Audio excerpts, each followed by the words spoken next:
नमस्कार दोस्तों, जय हिंद, वंदे मातरम, जय श्री राम। एक और बात के YouTube चैनल पर आपका स्वागत है। मैं हूं ललित पुनेरा। दोस्तों, आज की वीडियो में हम चर्चा करेंगे या बात करेंगे यूनिफॉर्म सिविल कोड अर्थात एक समान नागरिक संहिता। जब भारत का गौरवशाली संविधान लिखा गया तो संविधान निर्माताओं ने इस बात का उल्लेख किया कि संविधान में देश सभी नागरिकों के लिए एक समान नागरिक संहिता सुनिश्चित करेगा। संविधान के अनुच्छेद 44 में इसका स्पष्ट उल्लेख है। तो इसी क्रम में भारत सरकार यूनिफॉर्म सिविल कोड अर्थात एक समान नागरिक संहिता लाने जा रही है और विशेषकर उत्तराखंड में हमारे यशस्वी मुख्यमंत्री श्री पुष्कर धामी जी इस कानून को लाने के लिए बड़े लगन, मेहनत, परिश्रम के साथ काम कर रहे हैं, जो एक प्रशंसनीय और सराहनीय पहल है। मुख्यतः यूसीसी में जो बातें हैं उनका संक्षिप्त विवरण पर हम चर्चा करेंगे, जिसमें सबसे पहला जो फ़ायदा है, लड़कियों की शादी की उम्र तय होगी। इसमें एक बिटिया की शादी, एक लड़की की शादी, एक बहन की शादी एक निश्चित उम्र पर ही करी जाएगी, चाहे वो किसी धर्म या संप्रदाय से रहने वाले हों। उससे फ़ायदा ये होगा, हमारी बहन बेटी मानसिक और शारीरिक रूप से परिपक्व हो जाएगी और शैक्षिक रूप से आत्मनिर्भर हो जाएगी।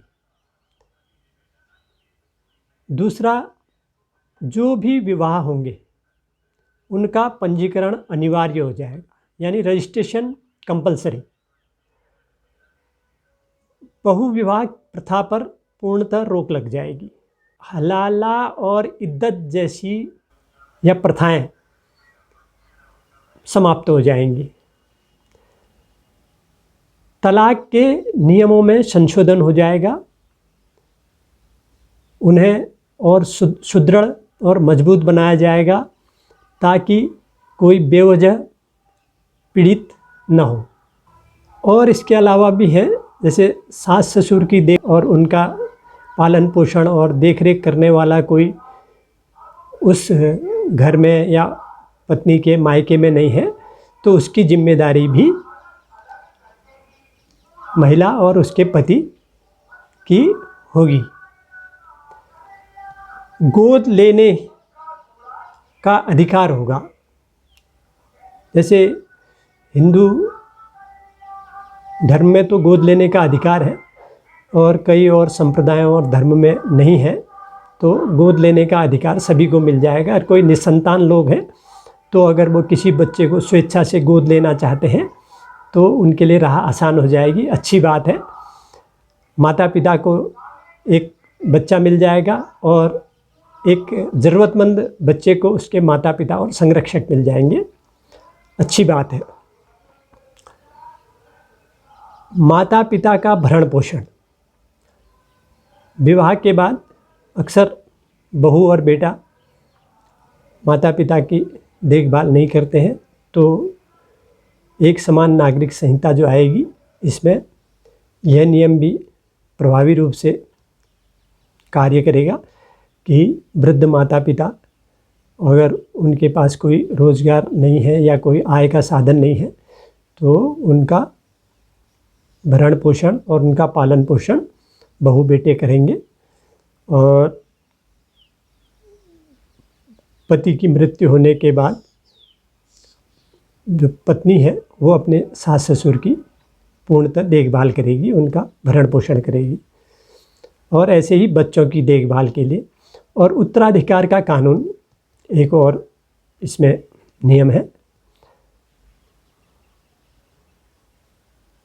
पहले से भी ये चला आ रहा है कि अक्सर परिवार पुत्र को ही अपना उत्तराधिकारी मानते हैं। तो इस नए नियम और कानून के मुताबिक बेटा और बेटी को पैतृक संपत्ति में समान अधिकार दिया जाएगा। अच्छी बात है, बेटा और बिटिया को समान अधिकार मिलना चाहिए। सबसे महत्वपूर्ण जो है वो है जनसंख्या पर नियंत्रण हो जाएगा। अगर बहुविवाह बंद होता है तो एक पत्नी होगी और 2 बच्चे होंगे, तो भारत की जनसंख्या जो तीव्र गति से बढ़ रही है और एक तरह से आज भारत संपूर्ण विश्व में चीन को पछाड़कर पहला जनसंख्या वाला देश बन गया है, तो उस पर प्रभावी रोक लगेगी और जनसंख्या नियंत्रित रहेगी। तो सभी का विकास और सभी की प्रगति और सभी का पालन पोषण, सभी का शिक्षा दीक्षा अच्छी तरह से होगी और बेहतर तरीके से होगी। उसी तरह बच्चों का संरक्षण, यह भी इस कानून का एक अंग है। और लिव इन रिलेशन जो पहले कोई अपराध की श्रेणी में नहीं आता था, तो अब इसके लिए रजिस्ट्रेशन कराना होगा, पंजीकरण कराना होगा और लड़का और लड़की दोनों के माता पिता को इसकी सूचना देना अनिवार्य होगा, ताकि कोई लव जिहाद या अनैतिक संबंधों से होने वाले समस्याएं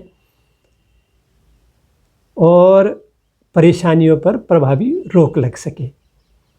लिव इन रिलेशन में रहते हैं लोग, फिर उसके बाद संबंध विच्छेद कर लेते हैं, तो एक तरह से लड़की पीड़ित रहती है।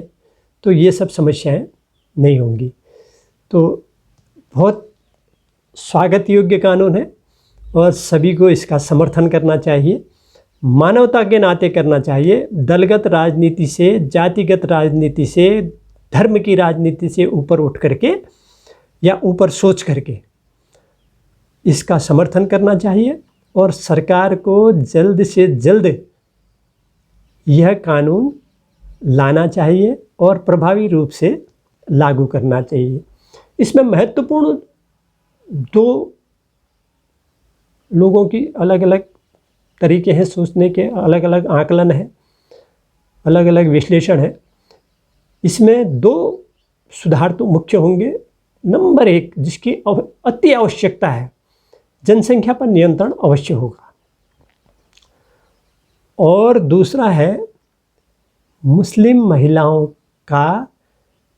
को उनके अधिकार मिलेंगे, उनका शोषण नहीं होगा और उन पर अत्याचार नहीं होंगे। इस कानून की पैरवी भारत के उच्चतम न्यायालय में ने कई बार की है। राज्यों से, देश से, सरकार से आग्रह किया है और निर्देशित किया है कि यूसीसी लेकर के आओ, यूसीसी पे पहल करो और इस पर कोई कानून लेकर के आओ। अब समस्या यह है भारतवर्ष। यहाँ तो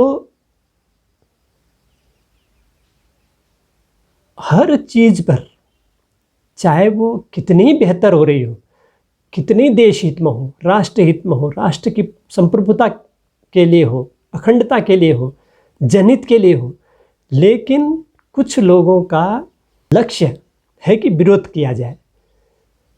और विरोध करने के उनके तर्क बड़े ही खूबसूरत रहते हैं।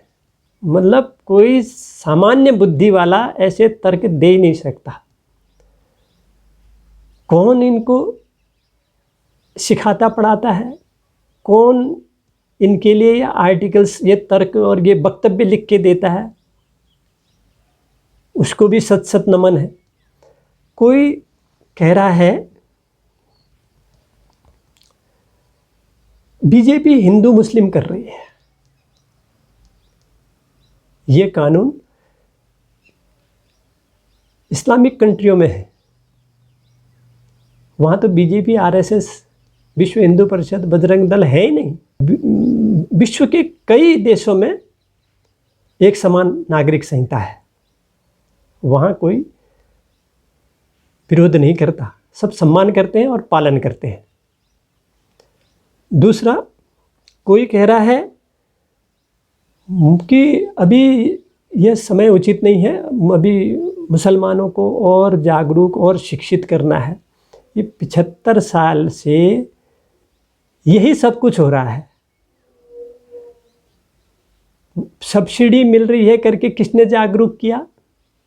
फ्री का राशन वहाँ बीपीएल वालों को मिल रहा है, किसने जागरूक किया, किसने प्रचार प्रसार किया? सबको पता है। कौन जागरूक करेगा? आप शिक्षित होइए। ये माता पिता का कर्तव्य है अपने बच्चों को शिक्षित बनाना, अपने बच्चों को संस्कारी बनाना। तो इसके लिए क्या अलग से अभियान चलाया जाएगा? ऐसा तर्क प्रस्तुत कर रहे हैं।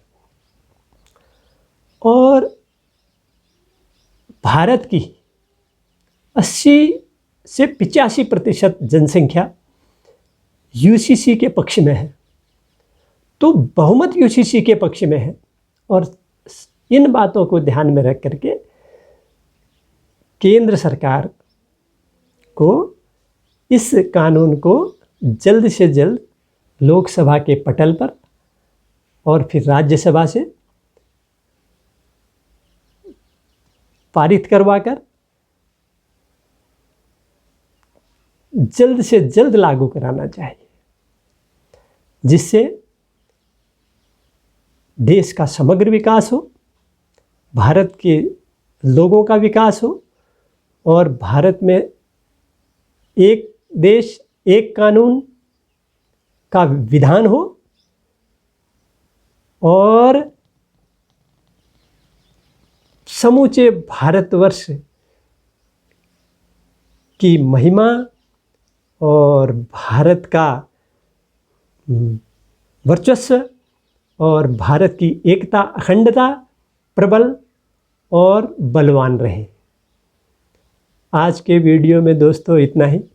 अगले अंक में मिलेंगे एक और बात के साथ। तब तक के लिए जय हिंद, नमस्कार, वंदे मातरम। दोस्तों वीडियो को देखिए, लाइक कीजिए, शेयर कीजिए, कमेंट्स कीजिए और चैनल को सब्सक्राइब जरूर कीजिए। नमस्कार।